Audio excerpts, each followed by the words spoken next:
pumped to have you on today. We always kick off the podcast by asking this for everyone, simple question, answer it however you like. Who are you, Matt Pustizzi? Is that how you pronounce it?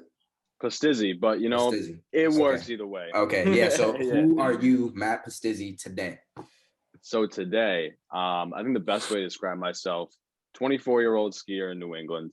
I call myself a skier. I don't go by my job profession because I hate my job. It's everything that I love. It's what I love to do. I'm a young kid, just like you guys. We're all the same age. We all have the same dreams. We all want to be successful, right? That's the one thing that we're all chasing, success. And I'm success hungry too. I think I just have it in a little bit different mindset than most people do. Another way to describe me is like adventurous. I'm looking for the next adventure. I don't care where it is. I don't care how hard it is to get to, but that's what I'm chasing every time.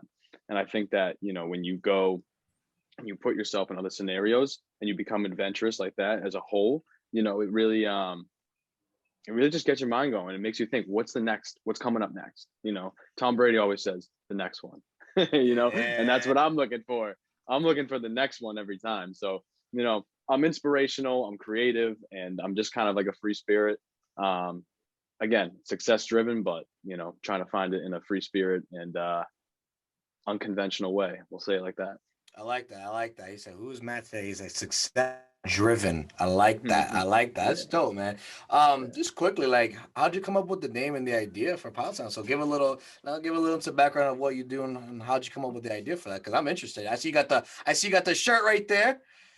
Yeah, the thread's always rocking. We got the merch. You got the merch. Mm-hmm. I love that. Mm-hmm. Mm-hmm. Okay. So PowTown kind of came to me. I had shoulder surgery back in August of 2020, and kind of a weird time. The elective surgeries just opened up. It wasn't like an emergency, so I didn't have to get it, but I had the opportunity to get it because what happened was I had a torn labrum, and I think I did it from skiing. I can't pinpoint where that injury came from, but anyways, short story, I got the surgery last fall, end of summerish, and then I was sitting on my ass for 2 weeks, so I couldn't go to work. I was just kind of recovering at home. They gave me all these painkillers. I was all friggin' loopy and shit. And so what happened was, I ended up going back to work.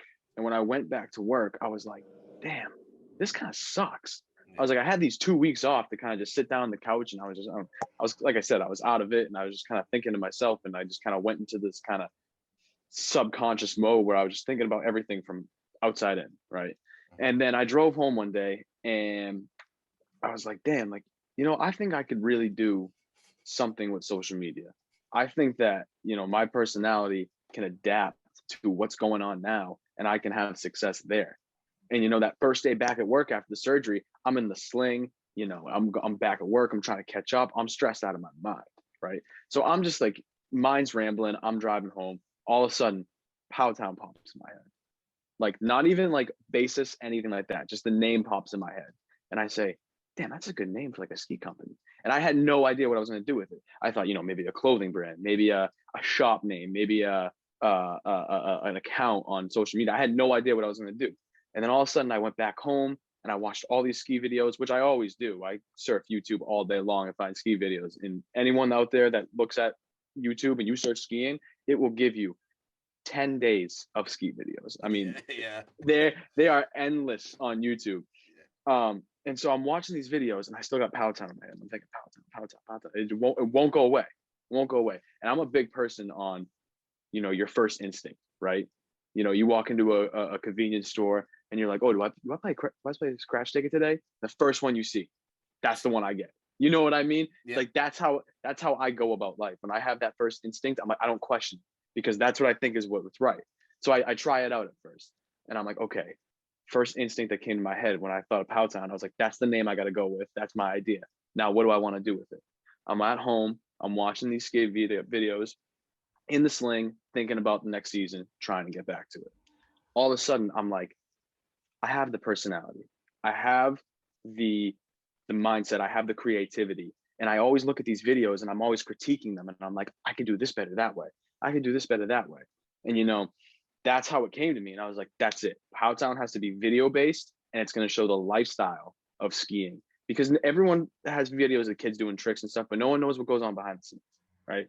No one knows what's happening in between at the crib, what's going on after you hit the slopes, all that stuff. That's what I want to focus on, is that showing people that, like, and even you guys can agree, when you guys went skiing, you guys probably went back to someone's crib after, and you guys were drinking, having a good time, right? Vibing with everybody. That's what I want to capture. That's what I'm going for. That's so you okay, so like you said, the ski lifestyle, not just the tricks, not just like the skiing, but like the full package essentially. And that's pretty sick. And I like you like knew off the rip. You like knew like in your mind, you were like, boom, PowTown, like no question. You know what I mean? Like boom, like straight into it. And then like you kind of used like a negative, which was like your surgery, and turned it into a positive to kind of like get you out of a situation or to like create something new. And you kind of knew exactly what you wanted to do. That's pretty crazy. Just coming up with shit all, like it's tough. Like usually there's a process to it, but like you like had it right off the rip. That's pretty smart as well too. Yeah, that's pretty dope. And I went into it kind of blind. Like I didn't really know what I was doing. And when I first started filming, I was like, what am I trying to capture? And I just went to a mountain one day with my buddy, my roommate Bobby, and we just took the camera and we just started shooting. It was summertime. Like, mind you that like there was no snow on the ground, there wasn't skiing. I said, just film and I'm going to edit and I'm going to see how this goes. And then I dropped my first little teaser clip and people loved it. And I was like, all right, this is what I'm doing. Yeah, that's true. I mean, that's what I'm saying is I feel like if you have, like you said, if you have that energy that you have and that you have that vibe, like people are gonna attack to it. You know what I mean? Like you watch these videos, like you said, on YouTube all day. You know what to do, you know what not to do. At least from a beginner level, you know. But as you probably know, like doing some of those videos, like it's tough to like the editing process, the post production. Like Austin's sitting there, like, yep, I understand. Like the post production's hard. Like it's bananas. You know what I mean? But how is it? Has it been difficult to like record and edit and all that process for you? Yeah, I mean, getting the shots is tough. You want to get the right shot, and like when you go into the editing process, obviously you can make everything look cooler in editing, right? Someone rips down a run, and they stumble a little bit. You just cut that out, and you get the part of them with the nice form and everything. You slow it down; it looks nice. But getting that shot, like you want a unique shot. When every ski video is the same, it's got the same shot, the follow, the side cam, the under the kicker, under the lip. But then you want to be like, I want the shot no one else has gotten yet. Because that's what makes your video stand out. You get a shot of someone ripping a trick and it's underneath them, their back tips, and no one's ever gotten that shot before. That is legendary. And it looks sick on camera. And after you edit it and everything and put it together. So it is tough, especially with the camera equipment. Everything is zoomed out, right? Everything's wide lens. And I use a lot of GoPro, and GoPro is very wide lens. And when you try to get like video of that, everything looks small, it's condensed, and you're like, I thought I was way closer to them. So I literally have to get right up everyone's ass when I'm skiing with them. I'm literally getting friggin' snow on my face, everything. I'm trying to get it, right? And it's just fucking going everywhere, and I'm freaking out. But in the end, it's worth it. It's tough getting those shots. And then the other challenge is that I want to be part of the video too. Like this is my thing and I need to be like the character, like not like the main character. And I'm not the one doing the tricks or anything, but I'm the guy that's getting the shots. I'm the guy that's trying to like create the episode. So it's tough because I don't have people to film me, but everyone wants the shots of them. You know what I mean? Yeah. So that's another challenge. And just finding kids that are, and this is going to sound a little self-righteous, but good enough to film. I love all my friends to death, but some of them just can't get the shots that I want them to get. It's tough. It's not easy. I don't expect them to be able to do it right away, but the shots I need to get are people who can really fucking rip it, and they can get that shot skiing backwards, skiing sideways, all that shit. So it is difficult. Absolutely. That's crazy because we have a barber. Brandon has a roommate named Liam, and he's wicked good as well too. And then I have another friend, Dave Eisenberg, who's absolutely filthy, like absolutely filthy. Went to Colorado, like has gotten like speeding tickets going down. I never heard this. I didn't even think this was a thing. You get a speeding ticket going down a mountain. Like I was like, what the fuck? I was just like, so what, they have like a little car and they go and they pull over, they pull you over, they grab you and shit. But those two guys are dirty. You know what I mean? So definitely we'll try and we'll send you like their like shit so you can hit them up and shit like that. So in season they'd be willing to like get some footage of them, and like obviously that'd be sick collab for sure. Yeah. For sure, man. My my roommate Liam, he's the one who got me into it. So senior year of college, before we went to spring break, he was like, "Yo, we should just go skiing, try it out, and then we'll go off to Ireland for spring break." So that's when he took me to Wachusett. I was on a pair of like 150, his dad skis, 158, 72 waist, like all mountain directional groomers. And at the time, I didn't know like these are some very like basic intro skis. But I was just hyped to like get a pair of skis and not having to rent. And we were ripping around Wachusett and stuff like that. So that was the first time. But yeah, so like he's always like, when we go to Canada and stuff, like we're always like shooting and like trying to catch some like jumps and like little side hits, like the side features. And man, it's like it is a lot of fun. Like doing all that, like getting some like pictures on top of the mountain or getting like some quick clips. So I've come to the level now where instead of him always like recording me, like getting better, like skiing, whatever, hitting like a little park feature or something like that, I can sometimes like record him now because like he's like, "Yo, can you like record me now?" And I'm like, "Yeah, I got you." So it's pretty fun. Yeah. That's fire, man. I mean, it like I said, it's tough to get those shots, and you have him was inspire you to get out there and do it. And like you said, you had the beginner skis and everything, man. But the one thing to know about skiing is that it's all a process.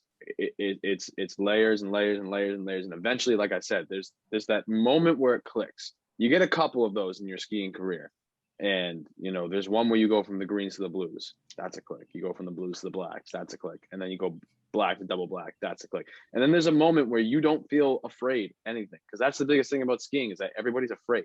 You come up to a steep Mm-hmm. hill, it's terrifying, and I don't doubt it. But I'm at a point now where I come up to that hill and I'm just like, fuck yeah, let's go. That's dope. And it happens to everybody, and when it happens is different. But I tell everyone, stick with it, because if you give up now, you'll never get that moment, and that moment's pretty special. Yeah, that's like I'm a super beginner. Like I snowboard a little bit. I wouldn't even say I snowboard. It's more like every once in a while I'll hop in. You know what I mean? And we did Barber and I, we did a trip with the guys and the girls as well too. We went to Sugarbush in Vermont. That was fucking sick. And like, and my biggest issue right with it is like, God, I'm so fucking fat, dude. And like I have like no COVID and shit, man. I mean, that's my only like excuse. But like you need a lot of endurance. Like I see myself like getting tired a lot. Like it's definitely like on top of like trying to I snowboard, like on top of learning how to snowboard and how to break and not be afraid, all that type of shit as well too. I also am like, fuck, I need to like have more endurance and shit. I need to get my stamina up. Cause I'd be getting fucking tired, dude. Like, oh my God, dude, you get tired from just falling. Like I've busted my ass a million times and that it just gets tiring. You know what I mean? But I thought it was really dope because we went to Sugarbush, Barber. You took us up to the peak and tell that story. That was like, I kept busting my ass. And I like, granted, I was having fun, but like, I was like, God damn it, dude. But going to the peak, that's when I had like the peak of the mountain, like where the snow was like completely white. Like, go ahead, Barber. You tell us. Yeah. So just some context on this trip. So like Jose's my boy. Like we went to college together and like we got closer like post grad. But this group that we went with, it was about 4 girls and 4 guys. One of the girls and one of the guys were like good skiers, like very good skiers. The other was like 2 or 3 mid tier, and then like you had like the low tier like novices. So as you know, for a group like that, it's tough to get some runs in. Like it's like for me, I was like intermediate, so I wanted to like be like pushing myself. Sugarbush, December 10th, had about 7 trails open, so not the best conditions.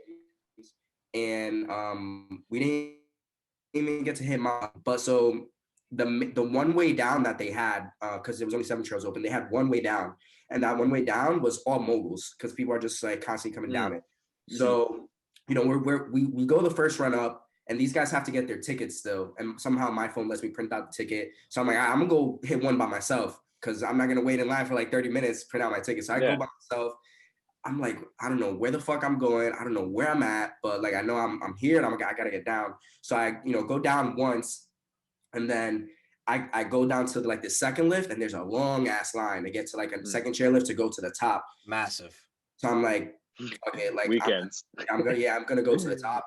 So I get on that lift, And then when I get to the top, I'm like, I tell this old guy, I'm like, hey man, like it's my first time here. Like, how do I get back down to the base? He's like, oh, I got you. Like, just follow me. He's like probably 70 years old.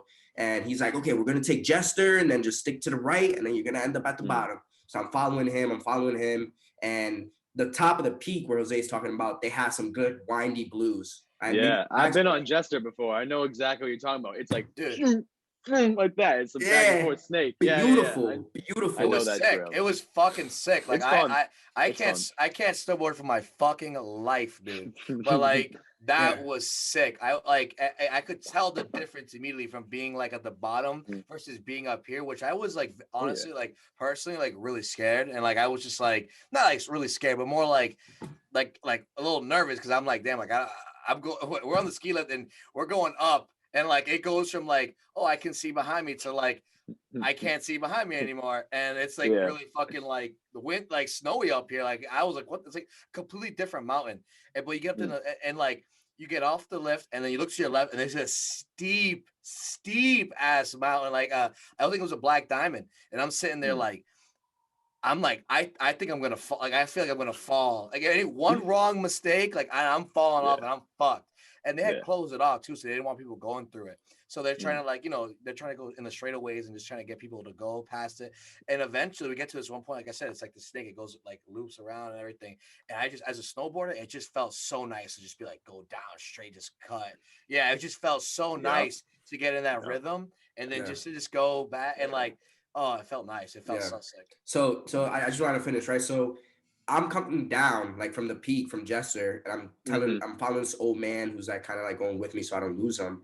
And then he's like, okay, so just take this one, and this is the only way down. So you're gonna get to the bottom and take a look back up. I'm like, okay, thank you so much. I gotta find my friends. And then out of nowhere, I see like Jose and like everybody passing by me. I'm like, oh shit, what's up? Like, what's going on? Literally, it was more like vroom fuck.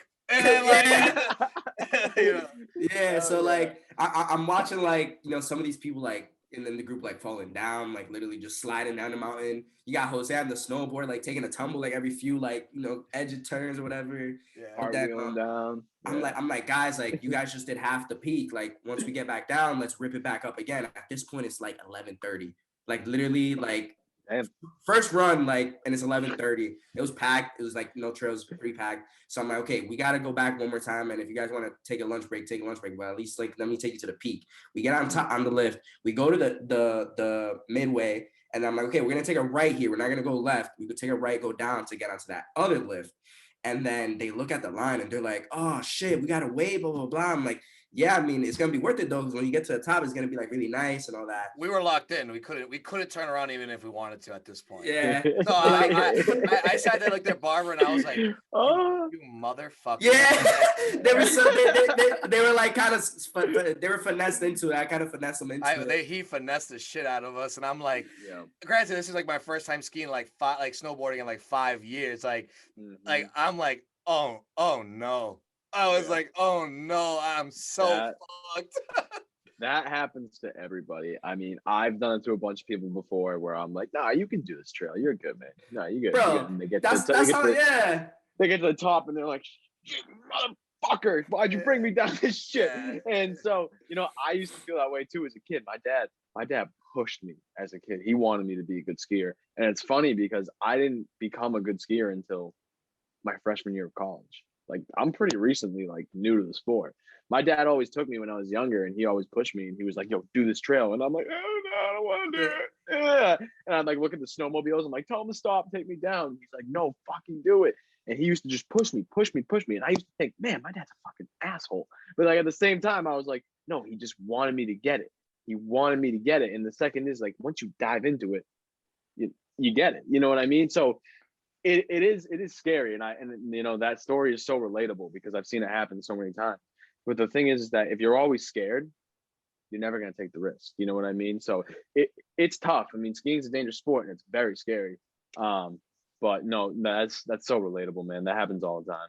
Yeah, dude, and it was just like once we started going down, like I could feel like the soft snow underneath, like the snow. I could feel it. The turns were nice. Like I was like, oh, this is. I go, this is nice. This is fun. I could definitely have fun doing this. And even Barber, like he couldn't see the difference. He was like, okay, like he picked it up a little bit more as he was coming up here, you Right. know.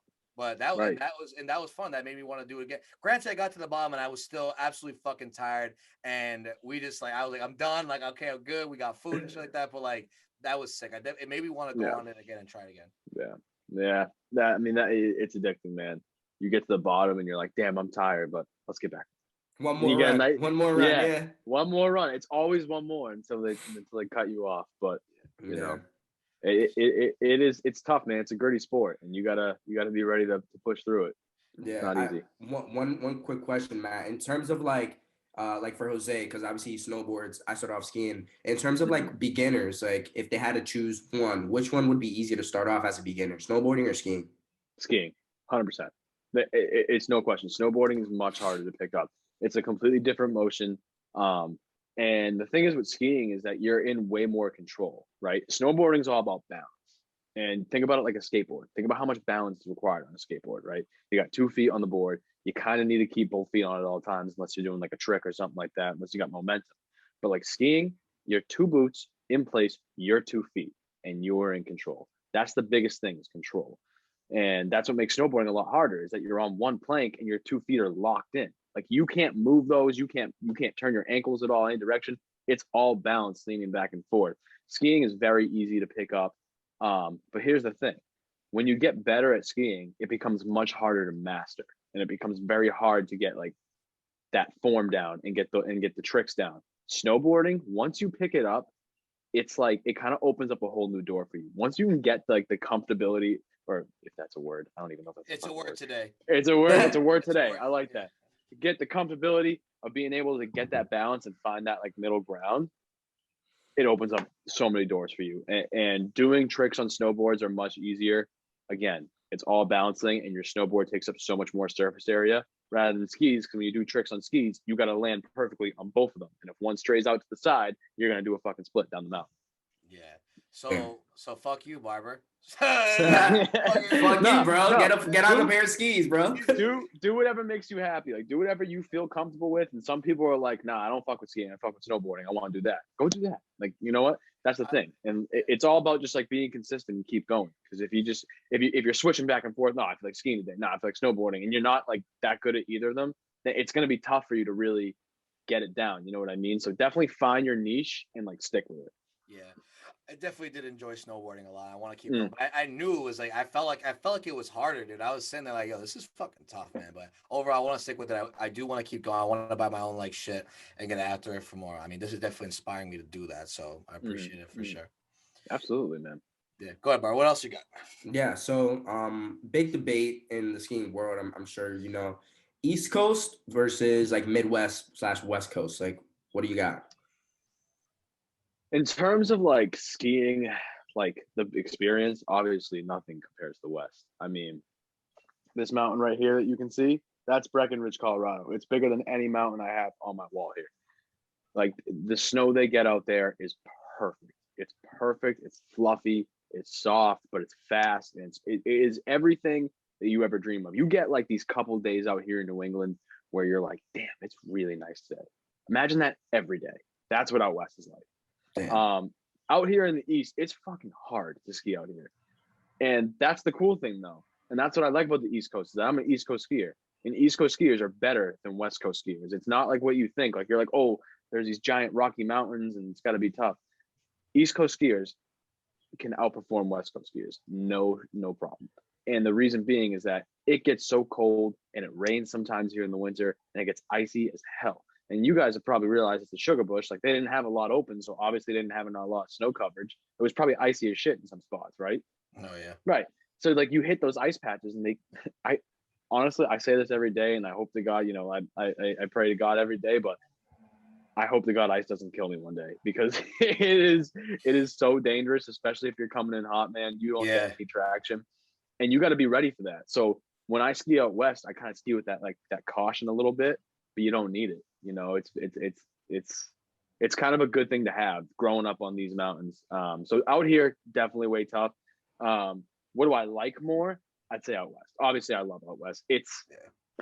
Until you go and experience it for yourself, you can't ever understand why it's so much better. And when you do for the first time, it's like an out of body experience. You can't believe, you're just like, your stoke level, your serotonin's just pumping. It's the happiest you've ever felt. And yeah, I can't wait to get out there more. That's crazy. That's Yeah. I bet. I mean, like I said, my buddy Dave talks about it all the time. So it must be fucking sick. I'm about to take a trip out there now, get all the boys out there and shit like that for sure. Should. What's That'd be the dope. what's the like the hardest terrain? Like, what's the hardest like mountain you've ever been on? Like for you, challenging for you. Yeah. So this year I went to Big Sky, Montana. And like I said, out west, perfect conditions. Conditions were great out there. And they were even saying that they had like a slow snow season. And I'm like, really? Because I'm sitting in snow. It's up to my fucking knees right now. I was like, I don't get this everywhere. And so anyways, they're saying it's a slow season, whatever. I was doing hikes to these like they're called you can call it backcountry, but it's inbounds, right? So the term for backcountry is anything out of bounds, anything that's not on a ski resort, anything that's natural, right? So just things that you could hike up and ski down. So this was kind of backcountry because you had to hike on it, but it was in the resort mountains. When I tell you, I have never been more scared in my entire life. I'm dead serious. This was a straight fucking drop. I mean, it was powder filled. The thing is that those trails on the backside of that mountain that I'm talking about now, it's straight down, and at the end, the rocks form a channel that is only about 2 feet wide. So you can't turn. When you get to the last part of that trail, you just gotta fucking send it. And you're going like you're coming out screaming like 65 miles an hour. And you better hope that you have your balance underneath your feet, because one little mogul or one little bump is gonna either hurt you or send you flying. And so that's definitely the toughest skiing I've ever done, just because it was a triple black. There's no resort that has triple black diamonds in the United States except for Big Sky, Montana. So Is this what you did on January 9th? I'm looking here on your Instagram where you got the skis on your shoulder. Yep. So that's actually not me. That's my buddy Zay. That's the hike that we did up to they call it headwater side. Oh yeah. And I actually got clips of us doing that. I didn't put them in my second video, which I'll talk more about, like, my whole video process in a little bit, because I don't want to tail off from the question too much. But I have a whole bunch of footage from Montana that I haven't released yet, and a lot of it is on that backcountry hike. And I'm trying to watch that. I'm trying to watch that. Yeah. You hear a lot of me saying, "What the fuck did I get myself into? I'm gonna die here." It's a lot of self commentary, but it's good stuff, and I can't wait to show everybody. I'm trying to pop an edible and watch that shit. Let me know when you send it. Put that shit up. Send me a text. I want to watch that shit. I would say weed in my videos pair very well. You should definitely smoke or get high before you watch my videos. Yeah, I love that. That's the best kind. You know what I mean? Do you ever I mean drinking, obviously, like you gotta be careful with that, but like do you ever like smoke or take an edible while on the mountain? Absolutely. Every time. I do that more than every time. I do that more than I drink in the mountain. It's one of those things. I mean, everyone knows that, like, whenever you're at the ski resort, you can always smell bud. Someone's smoking every time, right? And even today, when I pulled up to Mount Snow, it was all the dudes in the park and all these kids that are like hardcore shredders. Everywhere, I said, bubblers going, joints going. People are passing around edibles. These kids that I was with were eating chocolate shroom bars. There were shrooms in a chocolate bar, like a. I tried. I had one a couple weekends. It was this. I didn't even know that fucking existed. Yeah, they're sick. They're sick. They're sick, dude. And I feel like a shroom's like a bar where you're taking shrooms too, but like it's a very outdoorsy thing. So I see why they were doing that, because dude, taking those and being outside, movie. You know what I mean? Yeah, and there's a cool thing about like smoking and like kind of. This sounds very degenerate, but being under the influence while you're skiing, it's just like smoking and shrooms are two things that are very natural, and they're very like body high type stuff, and you're very kind of a little bit anxiety driven if you're not doing the right thing. But when you occupy yourself on the ski mountain and you're occupying your mind with okay, I'm focused on like my run right now, I'm focused on my line, it just flows perfectly. The anxiety goes away. The negative side effects of doing those types of substances, I mean, it just kind of goes away, and you can kind of get away with it in the mountain. Everyone's like, you're crazy, you're smoking on the mountain, you're doing shrooms in the mountain, but it honestly like pairs surprisingly well, and it puts you in a vibe. And sometimes I even ski better when I'm baked rather than like sober. Oh yeah, for sure, bro. Dude, I like my buddy like makes edibles from scratch. Falco makes edibles, and we took the edibles to Sunday River with us back in February, and we're popping like 5 milligrams, like beginning of the day, another 5 milligrams like later. I didn't want to go like 10 because like I don't want to be like super baked where I'm like, fuck, like I'm No, too. that's good.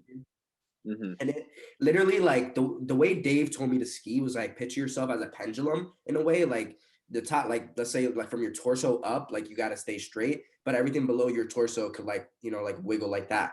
So the way I thought of that was like just being a noodle. So I'm over here like on Sunday River, I'm over here just like oh yeah, noodling down. I'm like back up a little more. I want to see that. I want to see that noodle. nah. I'm like so baked on the mountain on Sunday River, and I'm on my group and I'm perfecting it. At this point in February, I was like getting better and better, and that's why I ended up purchasing a new pair, which I'll show you later. But I'm telling Liam, I'm like, yo, bro, I feel like a noodle right now. Like this 5 is hitting me nice right now. Like, and he's like, yeah, I'm watching from the back. I'm like, yeah, you see me, right?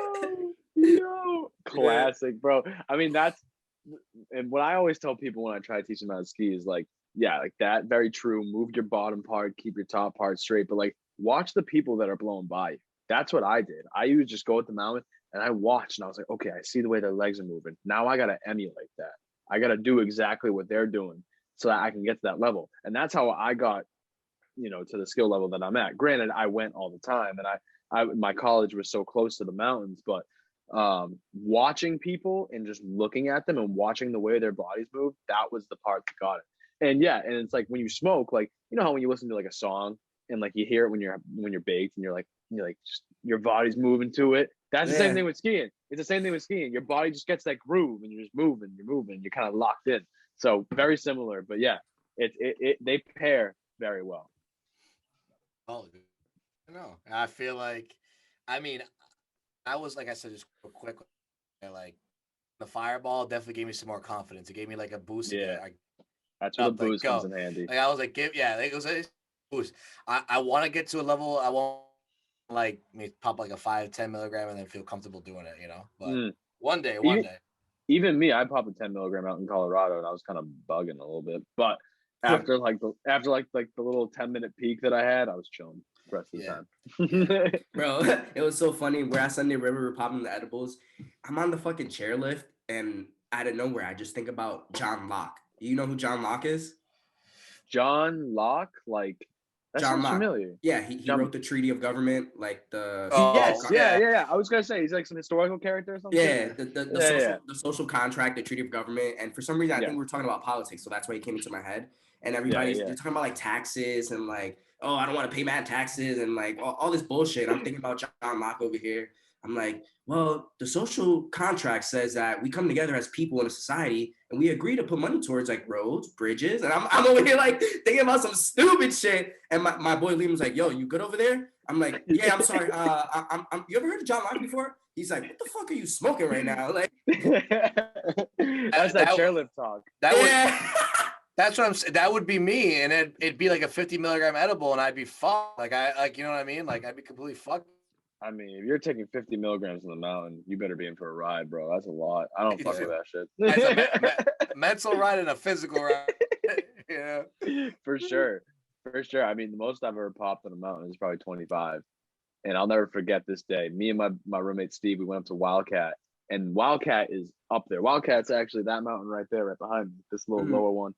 And Wildcat's cool because it looks right at Mount Washington, which is the highest peak in New England. And it takes up your whole view. Wildcat's a nice tall mountain, these long runs. And I popped the edible about an hour out, and then we're pulling up to the mountain. When you pull up to a mountain, you go through the notch, right? So you're driving through the notch. Yep. Yes, exactly. They call it, actually, it's called Pinkham Notch over on this side of Mount Washington. The other side is called Franconian Notch. So you go like 93 to like Loon Mountain, that's Franconian Notch. You go up to like North Conway and you go to like the main border, that's Pinkham Notch. So they're two different sides of Mount Washington, but very similar. So when you come through the Pinkham Notch, you know, all the mountains, boom, right there, all in your field of view, and you're like, whoa, holy shit, right? I popped this edible an hour before we got to Pinkham Notch, and it smacked me right when we got through, and I'm like, oh my, and I'm driving too. I'm like, I shouldn't have done this. and so we pull up, and I'm like walking through the ski lodge, and I'm like, dude, I'm looking at Steve. I'm like, I'm fucking tripping right now. I'm like, things are moving in frames for me. I'm like, fuck it, let's get after it though. So again, this is my first time being at this mountain before. Strap up, go out to the mountain, and we're going up the lift. And like I said, it's right across from Mount Washington, so it just takes up the whole field of view. It's a crazy view. You guys gotta check it out sometime. But I'm on the edible and I turn around, I look at it, and I'm like, oh. And like I've never felt nervous skiing like in the last 4 years. But this is the first time I was skiing so carefully and slow. I looked at him. I said, "It's time for an early lunch." We had like 3 runs in, and we just called it. And all these people are trying to talk to me in the lodge, and this woman's looking at me, and she's like, "How is it out there?" And I'm like, "It's pretty good, yeah." So I rode out that peak in the lodge for like a half hour, and then once I was good, I was like, "All right, we're ready." And I was on the come down from it, and that was perfect. I was in my zone. I was moving. You can get too high on the mountain. I'm telling you, it happens. Good to know that. But it's good to first. I love the fucking like when you come off, when you fucking go to the lodge, you eat food and oh my god, I fucking love that. And the beers after hit different for sure. Yes. Yeah. That's the whole PowTown shit. That's the lifestyle, right? You want to know about that type of shit. That's what we're doing, dude. We're like I want to put all the edits in, man, but like what I'm trying to surround around is the lifestyle, the partying, the beers after, friends. I mean, there's so many pros to like the outside of actual physical skiing, and just like the whole culture, man. It's awesome. It's something I love being a part of. Yeah, that's that whole lifestyle shit. You go back to the Airbnb, you got the hot tub. You know what I mean? Yeah. Everyone that night with the goggles around there, everyone's like fucking around. Especially if you got chicks. If you got chicks with you, you're fucking living, dude. You know, it's one thing to go back on a ski trip and you hop in the hot tub with a bunch of dudes, but if you got some girls with you, you're doing pretty good. Hey, that's a bunch of dudes. Hey, we're having a good time. The broskies. Hey, we're still having a good time. But I've been on a lot of fucking dude trips, and I'm ready to see some girls in the hot tub. Not my best buddies. Yeah, I feel that. Oh, that's crazy. Go ahead, Bar. What else you got? Yeah, so my home mountain this season was Cannon. We're literally like 10 minutes up from Loon. In terms of like your home mountain, like what was your home mountain this season, and like what are your top 3 East Coast mountains? My home mountain in the East Coast is by far Killington. Like not even close. Killington is my mountain. It's probably my favorite to ski at. But with that said, like the top 3 in the East Coast, Sugarloaf is better than Killington. Sugarloaf is a mountain all the way up in Carrabassett Valley, Maine, and it is unreal. It's the closest experience you get to out west skiing. They have an elevation of like 4,000 or 5,000 feet, which is unheard of from New England, and they get so much snow, and they actually have a part of the top that doesn't grow any vegetation. So there's no trees, there's no bushes, nothing. They call it the snow fields. And that's the closest thing you get to like a bowl experience. Like out west, that's the big thing. They got all the bowls up top. There's no trees. It's just these wide open fields of snow and moguls, and you just kind of rip. It's just nice and soft. So Sugarloaf is the best mountain. My home mountain is by far Killington. And I think my top 3, I'm going to do top 5 because there's a lot of good mountains in New England. But my top 5 out here is in this order: Sugarloaf, Killington. And then at number 3, kind of a surprise, but Okemo is my 3rd favorite mountain out here. Not the biggest mountain. Everyone thinks the big mountain's the best. That's not true. Okemo's got some unreal terrain. That's number 3. Number 4 would probably be Stowe. Stowe in Vermont is really cool. And it's one of the few it's high up in Vermont. It's one of the few I've had the opportunity to try. I haven't done a lot of those mountains, but Stowe is definitely number 4. And then number 5, I'd probably say Mount Snow. And I have a lot of problems with Mount Snow because it's very park driven. They have Corinthia. That's where I was today. I was filming with those kids, and I love the park. Don't get me wrong. I love seeing the talent in the park. I like getting better at it. I like being a part of it. But as a skier, I like to see how the mountain is itself, and I like to see the terrain, and I like to rip that stuff. I'm not a huge park guy, but I'm trying to be. But the cool thing about Mount Snow is that Mount Snow offers all this different terrain. They got the park. They got the woods. They got the hard trails that you want. They do have everything. So that's definitely number 5. But yeah, those mountains are all great. There's a couple other ones I'm leaving off there, and I would put Loon in there. Only thing is that Loon is a party mountain, which is fun, and that's great, and that's like what I want to do. But everyone at Loon sucks, and you're skiing around everyone the entire time. So that's that's my biggest pet peeve about it, is that like no one there is that like good, and you're just kind of like moving in and out. And I know a bunch of people who ski at Loon are going to say this and be like, "You're trash too," but you know what? Sorry, man. Not everyone. Not everyone's. They can also fuck. They can also off too. That's Oh, dope. I mean, that's good to have it's like that. Nah, for sure. You know. Yeah. What should we call it? I know Barber is a pair of skis as well, but what are some of your like? For me, like I want to buy like so a new snowboard soon, some good equipment. Like, what's your favorite like snowboarding brand, ski brand, like to buy shit from, and like what's kind of your besides PowTown, that's your brand, but like what brand do you think you fuck with a lot? So for like apparel as a skier, I like Spider. Spider's great. It's got like these like thermals and stuff that really just keep you warm. They're kind of they're like kind of swaggy, but at the same time they look kind of douchey. But like they're pretty cool.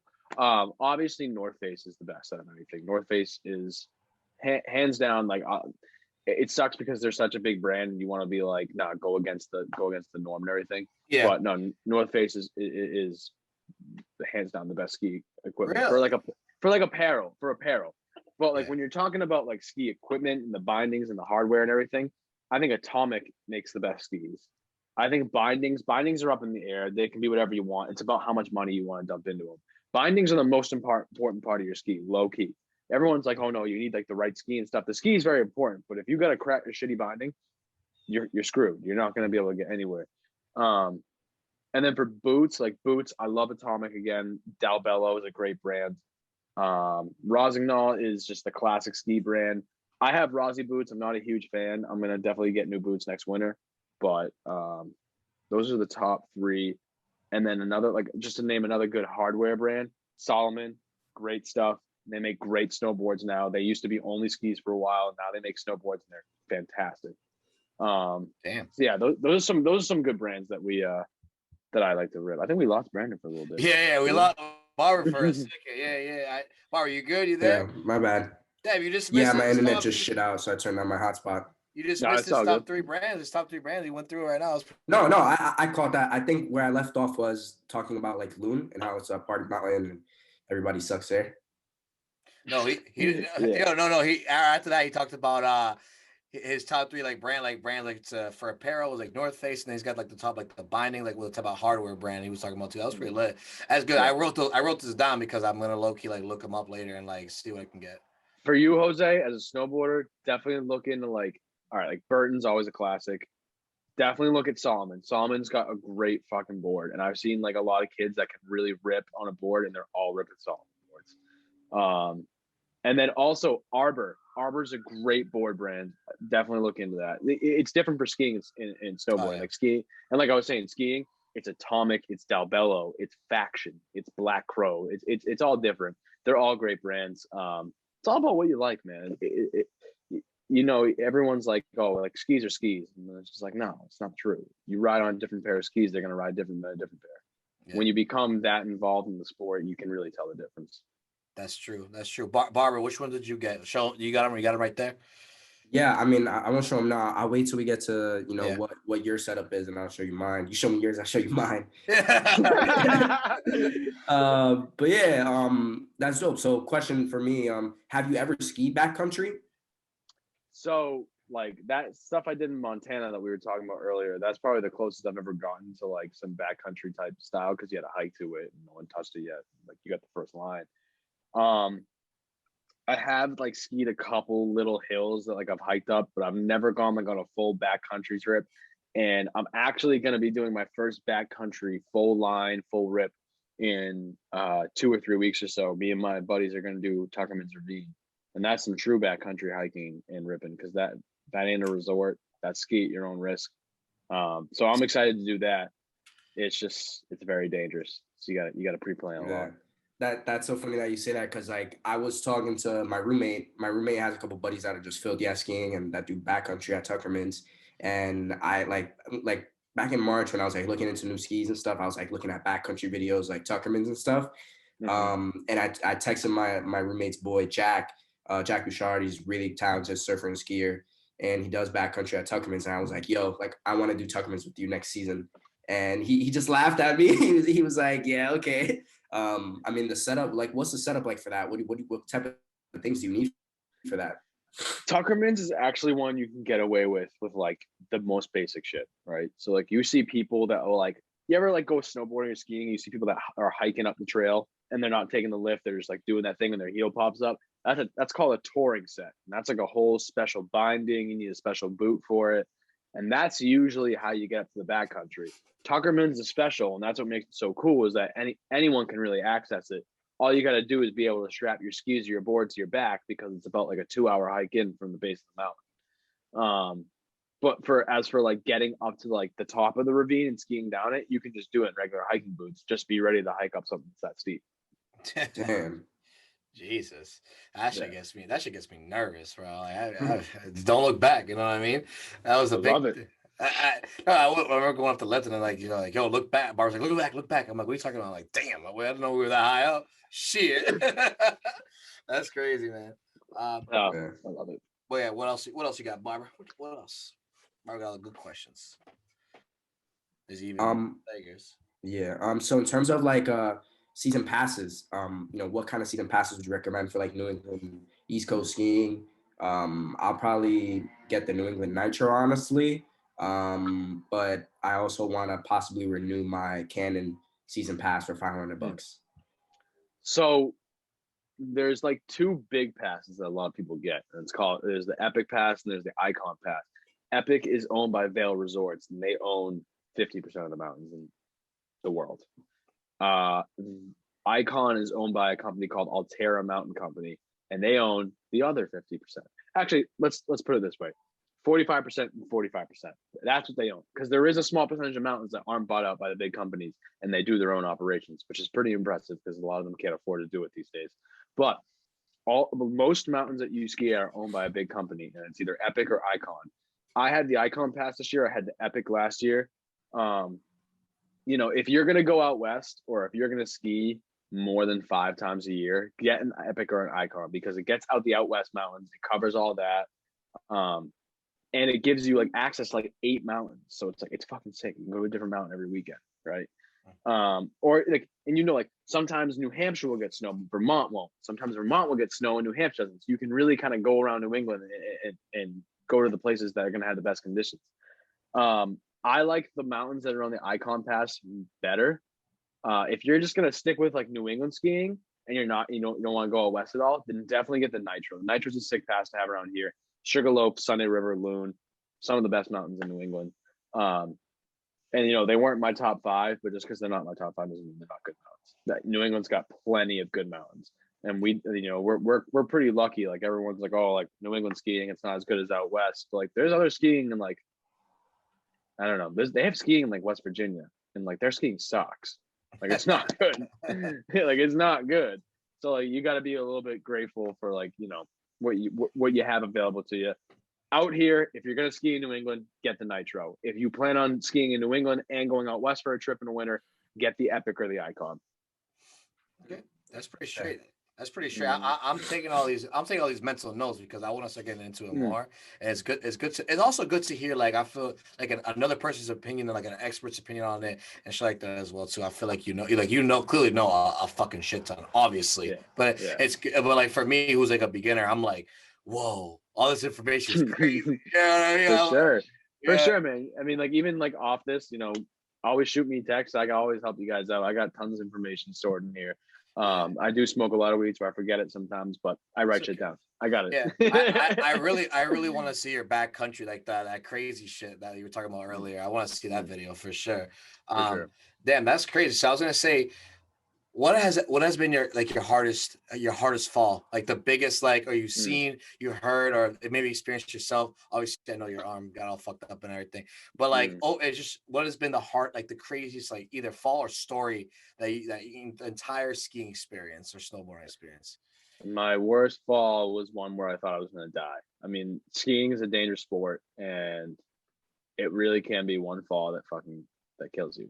I mean, I'm not even kidding. Like, one wrong mistake and you could be dead. And that's the risk you take. That's why I like it so much. It's because it's so risky and it makes it fun. But the worst fall I've ever had was out Mount Sunapee. I was skiing with my cousin Mark. Me and him, we don't really ski that often together, but it was this one opportunity where he's like, I'm free this weekend. I'm like, I'm free. And it was 33 degrees and raining. It was 1 degree off from snowing. And I was like, oh, high altitude, it's going to snow up there. Never snowed. And it was rain all day. So it was very sticky and like icy out there. And it was just a weird condition. It wasn't that great. And it ended up being freezing rain. So like the second the rain would hit our jackets or my poles and then my goggles, it would freeze immediately. So we were going down this black diamond and all of a sudden we're gripping down it. And all of a sudden my things just freeze over. I got freezing rain all over my goggles and my feet just come off the ground. I'm like, oh my God, I'm in the air. I'm in the air. I'm in the air. I mean, I was like, I wasn't like I was in the air like a foot. I was in the air like 10 feet. I'm just like, I couldn't see. I don't know where up or down is. And all of a sudden my body just boom, boom, hits the trail. And all of a sudden I go off and I tumble into the woods, like 10 feet down into the woods. And that's the biggest thing that you don't want to do is because like hitting a tree, that's how you get seriously injured and how some people get killed up there. And that was probably my worst fall. I remember looking up and I was seeing stars and I definitely felt a little concussed. My binding was completely twisted. And yeah, it was all just because I went blind. I couldn't see anything. I literally, my goggles completely froze over and I couldn't see anything. My feet just came off the ground and that was it. That was probably my worst fall. I've had plenty of other bad ones. But yeah, that's the one that really sticks in my mind as number one, the worst fall. Damn. I was okay though. Yeah, you're alive. You're alive right now. You know what I mean? That shit was crazy to me. I would that'd probably be the end of me. Dude, we did like that was like our third run. We did 2 more runs. I looked at Mark and I'm like, I'm done. He's like, I paid $100 for his lift ticket. I said, you can go ski all you want. I'll fucking sit in the lodge all day. I'm not going back out there. That was ridiculous. Hey, that doesn't come from me that often. I know. It must have been pretty serious. Hey, man, that's nothing wrong with the lodge, man. They got truffle fries and they got good food in there, man. What are you talking about? Overpriced food is the best food, you know what I mean? Overpriced food, heavy beers. Oh, dude, that's what I'm there. I'm like, oh, this is my shit right here. You know what I mean? Mm-hmm. That's crazy. What else you got, Bar? I know what's going on? Yeah. In terms of your setup, what are you riding on? So right now I'm riding on these Atomics. They're called they're the Ben Shetler series. Chris Ben Shetler, pro skier. He's out in California, his home mountains, Mammoth. Check out his videos on YouTube, man. That guy's legit. He's unfucking real. You want to talk about backcountry, ripping bowls and stuff that no one's ever touched? That's your guy. He's probably my favorite skier. And I do ride on his skis. I didn't have any bias because I like them or anything like that. But I went to the shop and the guy just recommended to me. So they're the Ben Shetler 100s. They got the 100 centimeter width and they're about 170 in length, I think. The thing about skis is that as you get better at it, you want to get your skis longer. Your longer skis, you go faster. I mean, it's all what your preferences or however you like riding, but I like to go fast, so I like longer skis. So I got those. I got marker bindings, just the classic standard marker ones they always come out with. I used to have these pivot bindings, which were sick, and I missed them forever because the coolest thing with the pivot bindings is it lets your heel pivot in your ski. Your heel can actually move freely in your ski, just a tiny bit, but not too much. And then for boots, I got these Rossi boots that I got from a ski deal because I used to work at a ski shop in college, so they were like discounted boots. I got those. I hate those boots. Nothing against Rossignol. Rossignol's a great company, but man, those boots suck. I can't stand them. But that's what I'm riding on right now. What about you guys? What do you guys ride on? So I started on a pair of hand-me-down Salomon X-Wings, and they're 158 like length, 72 waist, like directional groomers basically. And I mean, at the time they were free. I was like, oh, this is fucking lit. Like, and I did that for 2019. First time I went to Wachusett. I did it a couple times in 2020 before COVID quarantine. And then basically the whole this season, and in like February, March, I was like, I mean, I basically mastered these. I've maxed them out. I've gone like 50 miles an hour with them. I want something longer and I want something wider, so I can handle the powder a little better. So I did my research. I'm like, watching so many videos, like finding a bunch of great YouTube channels on the way, and it came down to the Armada ARV 96, the K2 Poacher, which is also 96 waist, and a couple more that I had. But basically I wanted like a all-Marlin twin tip, skis. So I ended up getting these right here, the 2020. I got them right at La Hoops, actually, in New Hampshire. And I almost yeah, bought those skis. yeah, right here. Yeah, no, So those are perfect. Those are great New England skis too.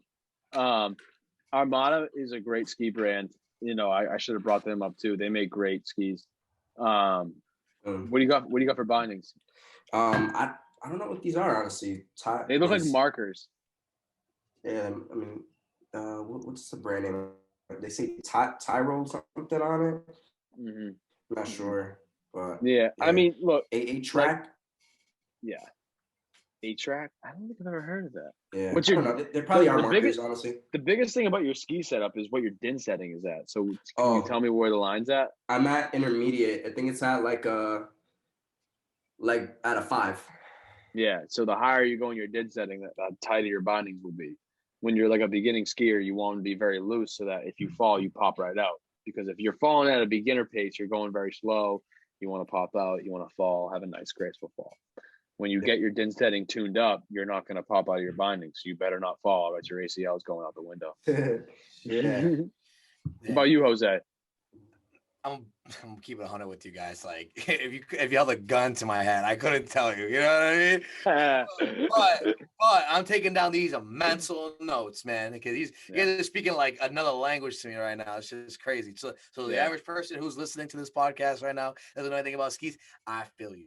You know what I mean? So like that was sick though. I mean, you guys. I love the conversation, the back and forth. I want to start buying my own shit and getting after it as well too. Being in New England.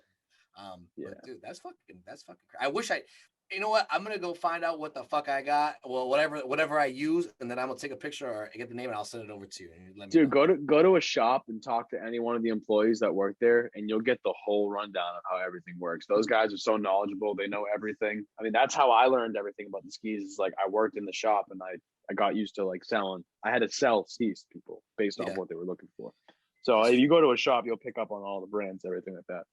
That's true. That's also, yeah, that makes sense. Also, just like being more involved in it as well too. Yeah. So, anyway, I have one of my last questions, definitely for sure, is what is your like 5-year plan with PowTown? Like what's your kind of like? I know earlier you said you wanted to talk about your video setup, anything like that, but PowTown specifically, let's lock that in right now. What's your plan with it? Do you even have a 5-year plan? Are you doing this for fun? Like, what's kind of like your goal with it, and where do you want to take it? This is definitely my favorite question and the one I was looking most forward to. My 5-year plan is pretty ambitious. What I want to do. So right now, obviously, I'm doing the vlogs, I'm doing the videos. Now I'm very vlog style. Like very talking, telling you, yo, we're heading up to this mountain, we're doing this funny little shit on the side that my buddies do. Like just them being stupid, being crazy. Yeah. And so that's what I'm going to do for a while. I'm going to do that until I can get the brand recognized. Once I get the brand recognition and I get a little bit of a following, then I'm going to start getting to what I really want to do, which after a year or two, my plan is to create events around PowTown. The end goal here, right? So let's talk 5 years in the future. The end goal here is to create some sort of music performance, some sort of event at a mountain that is surrounded about that cultural fun, the fun part about skiing that's not the actual skiing itself. And, this is very ambitious, but I want to create a music festival that travels to every single mountain. And I am the host of it. And I want to put it on. I want to film it. I want to promote the shit out of it. And I also want to do these small little events. So like when I say, hey, PowTown's going to Aspen today, PowTown's going to Killington today, people are driving for miles to go there because they know that we're going to be there. They know that we have the cameras rolling and that we're bringing something. Something's coming. Whether if I bring a professional skier or I bring a celebrity with me or something like that, that is where I want this to go. Again, it's ambitious, but I've made a lot of life changes in the recent past few weeks, and especially in the past few weeks, because this season I haven't been able to put out shit for content. I worked a 40-hour job week and I couldn't do anything. I don't have to worry about that job anymore. I got something else going. I keep the money going. So anyone that wants to say like, oh, will you quit your job? What are you fucking doing? No, I still got my shit together. Besides that, I freed up a lot of time and I'm putting all my work into this. My biggest thing about right now, where I stand right now, is like, if I want to do something, I got to be all in. And that's where I'm going. I'm going all in with the videos, and then I'm gonna move out west in the next upcoming year or so, and we're gonna take it out there and try to get that event kind of rotation going. Damn, you're pretty serious about it. You're pretty locked in. You're really passionate about it, about doing something like that. That's crazy. Yeah, it's more of a when thing for me, not an if. Oh, that's dope, man. I can tell by like how you're talking about it and like your attitude towards it that this is something that you're really passionate about. And when you're going into it with that intention, which is what Leo said in episode 1 of our podcast, like being intentional about your actions, there's no way you're not going to succeed. So I'm super excited to see like the next 1, 2, 3, 5 years where you end up with PowTown. It's going to be fucking dope. So I'm excited to see your journey, man. Yeah. And for anyone that's watching out there who watches my videos now, just know that this is base level of what I got coming. I got into like this kind of like issue where I wasn't editing my own videos and I had someone else doing it, and they didn't see it the way that I saw it. And I love this kid to death. You know, we won't name him, but he's the man. He got me started on all this shit. I have a vision and I need to stick with it, and I need to do everything myself to make it happen, because the way I see it is the way I want it to happen, the way I think I can make it big or popular. So yeah, I have that vision, and like I said, like I'm very determined. I get a little cocky with it, like I'm saying, like it's like it's all right. But you know what? You have to be fucking cocky if you want to be passionate. You have to be like, that's the way I see it. You got to be ambitious. You got to be driven. There's nothing wrong with believing in yourself and like giving a fuck. And like, I mean, you know what, dude, say it like, yeah, I want to have Drake at Loon one day. Like, dude, just like say it like, it's all right. You know what I mean? Like, that's the vibe. You know what I mean? As long as it may or may not ever happen to the extent that you may or may think. But like the fact that something's gonna happen, you're gonna see results, and something's gonna come your way, and you know, take all the positives, take all the negatives. It's a business lifestyle. Like you're gonna see the things that work, the things that don't, and just go with the flow. And like, I mean, like put your ambition and your energy and everything into what you want to do and create the way you want to create. But you know, be open-minded and being like, this is a possibility. This is a possibility. It could go this way. It could go that way. And from a business standpoint, you know, like make sure you can secure your brand and make sure everyone around you is good, and make sure that you make the right business decisions as well too. That's all very important as you get bigger and bigger, like dealing with artists or dealing with people that ski and stuff. Like you're gonna see it. You're gonna see it. So that's fucking sick, dude. I mean, everyone here at We Relate supports you, bro. Like we all love you. We fuck with you. Like it's all love and support over here. And we definitely are so excited to see you grow. And that's why we do this, because we see young, talented people like yourself, and we want to be like, dude, they're gonna do something crazy. Like this guy's like, he's got it. You know what I mean? Yeah. So we're excited to see that growth. So we appreciate you coming on for sure too, bro. Yeah, and I appreciate you guys for having me on. I mean, everything you guys have done in between the, you know, leading up to this with the outline, the reaching out, the scheduling, you guys are all in too. Like you got the same mindset I had. You guys are all in. You're like, we have to make this perfect, and it's got to be perfect now. And that's how I feel about it. Granted, my videos might say otherwise, but I'm in this mode now where I'm going, like literally, I kid you not, when I say I'm going all in, like watch out for the next couple of weeks. Like it's gonna take off. Yeah, no, that's what I'm saying, dude. Hey, man, like I said, Real Relate, like I said, it was like a long plan. I started PowTown as well too. It's you got, you know, me and you, I feel like we're very similar. That ambitious, driven, like crazy mindset we have. You know, sometimes I take a back seat and be like, you know what? Let's take it one day at a time right now. I got these big dreams, I got these big visions, but we gotta hound down this like foundation in right now. That's what you're doing right now.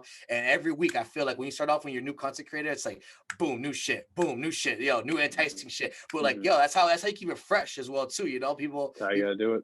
You're giving people content, and they're coming to you for shit. You know what I mean? So I'm gonna entertain the fuck out of you. You know what I mean? For real. That's what it's all about, bro. But I appreciate, man. Barber, you got any last remarks? Anything? Nah, man, this was dope. Thanks for coming on, Matt. Yeah, no, I appreciate you guys having me, Jose, Barber. You guys are chill ass dudes. I mean, you guys got something going here. You guys like I was just saying, we have the same mindsets, and you know, my biggest thing is like, don't not take risks. Take risks in life. It's too short. You can get in a fucking car accident tomorrow and die. Who knows? You know, and I hate to be dark like that, but like that's the reality. I know like all this shit that happens to way too many people, and especially we live in a fucked up world where all this shit's going on. Go do what you want to do. Don't be sitting around. Don't be saying, oh, I mean, you know, the most important quote, I'll close with this. The most important quote anyone's ever told me is a salary is safety. You feel very safe with a salary and you don't have the drive. When you got to work for your money and you got to work for what you want, that's what gets you going. And that's what wakes me up every day. So do what you love and give it 100%. I would rather die trying than like not trying, like never know. You know what I mean? Exactly. So I'd rather real relay fail in 5-10 years or then just never try at all. You know what I mean? It's always been a dream of mine to do some shit like this. And the fact that I get to do this is like crazy and it's for fun. And you can't take an L if you're having fun, dude. That's all. I don't give a fuck what anyone thinks. I mean, I do, but like, you know what I mean? Like I'm enjoying it. And you can't. Yeah, there's going to be haters, man. You just got to block them out. You got the vision. Make it happen. The haters will come and watch too. Fuck them. But that's great too. I love that, bro. That's awesome. But anyway, Barber, tell me, what's the Nipsey Hussle quote? Let's see if you got it. All right. Hopefully I don't botch it, but basically it goes something like this. Why would I stop if I look back today and I'm way farther than where I started? The finish line is right there. I might as well just keep going. That's true. That's about it. Love it. Don't stop it close. All right, man. We appreciate that. That was fucking awesome. I love that. Before stay on the line because we're gonna talk after. But Barber, you already know the vibes. Matt, thank you so much, PowTown. We will look forward to seeing and supporting the vibe, the merch. Go get that merch. Go get that good shit. Hit them up for any sort of ski, snowboard, anything like that in that realm. You know exactly where to go to. This is the Real Relay Podcast, Spotify, Apple Podcasts, YouTube. You know the fucking vibe. Follow us on Instagram. But Barber, go ahead, do the outro one time. You know the vibe. All right, Matt, this was a pleasure, man. Thanks for keeping it real. Thanks for keeping it relatable. But until next time, we'll see you shredding the pow on the slopes. Peace. Hell yeah. Peace.